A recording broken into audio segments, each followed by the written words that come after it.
Hello बच्चों, आज हम देखने जा रहे हैं कक्षा 5वीं का यह कविता जो कि है एक बूंद। तो बच्चों, यह एक बूंद में यह संदेश देते हैं कि हमें अपने जीवन में सफलता कैसे पानी चाहिए, वो यह कविता के द्वारा दिया गया है। तो चलो हम पढ़ते हैं। बातों बातों में कवि का शीर्षक और चित्र क्या बनाते हैं? क्या आप जानते हो कि आप बड़े होकर क्या बनोगे? क्या आप जो सोचते हो वही होता है? क्या आप जो सोचते हो वही होता है? और आप बड़े होकर क्या बनोगे? और कवि का शीर्षक और चित्र क्या बनाते हैं, यह वह पूछते हैं। इस कविता में कवि ने बूंद के माध्यम से मनुष्य को जीवन में उपलब्धियां हासिल करने के लिए कर्म करने की प्रेरणा दी है। जैसे बूंद बादल से अलग होकर एक सीप में गिरी और मूल्यवान मोती बन गई। तो यह बोलते हैं कि इस कविता के द्वारा वह मनुष्य के जीवन में कैसे उपलब्धियां हासिल करेगा, और जो बादल से वो बूंद गिरी तो उसे कितने अच्छे से जगह मिली शिप में, वह यह कविता के द्वारा बताया गया है। जो निकलकर बादलों की गोद से थी अभी एक बूंद कुछ आगे बढ़ी, सोचने फिर यही जी में लगी, आह क्यों घर छोड़कर मैं यो कड़ी। तो बच्चों, यहाँ यह बताया गया है कि जो निकलकर बादलों की गोद से, जैसे बादलों की गोद से निकलकर थी अभी एक बूंद कुछ आगे बढ़ी, बादलों की गोद से वह बूंद आगे बढ़ी, सोचने फिर यही जी में लगी, आह क्यों घर छोड़कर मैं यो कड़ी।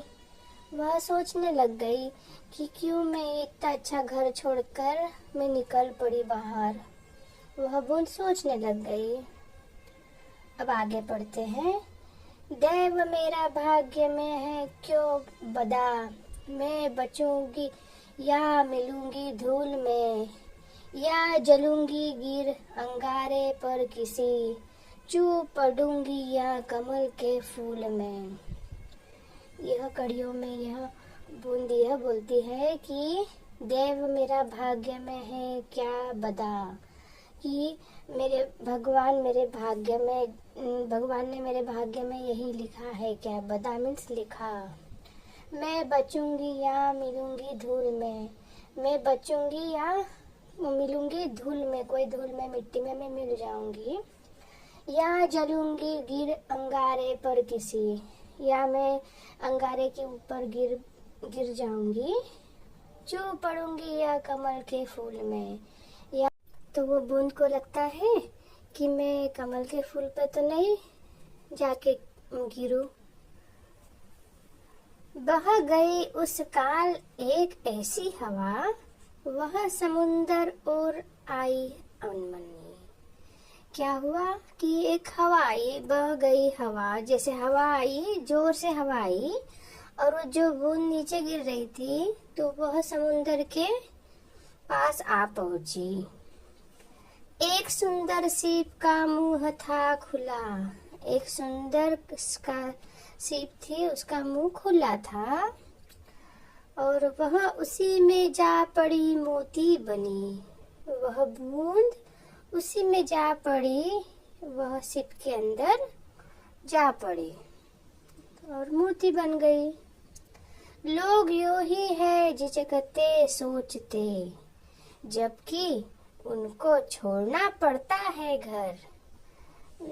लोग ऐसे ही झिझकते हैं, ऐसे ही टेंशन लेते हैं, सोचते हैं जब वो अपना घर छोड़ के कहीं बाहर जाते हैं कुछ करने के लिए, अच्छा करने के लिए, किंतु घर को छोड़ना अक्सर उन्हें बूंद लो कुछ और ही देता है कर।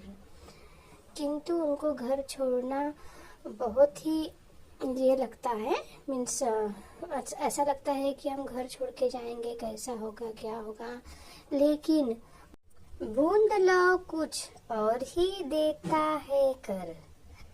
जैसे लो का मीनिंग होता है समान, बूंद के समान ही और कुछ देता है, कुछ अच्छा देता है। तो बच्चों, इस तरह की ये कविता है।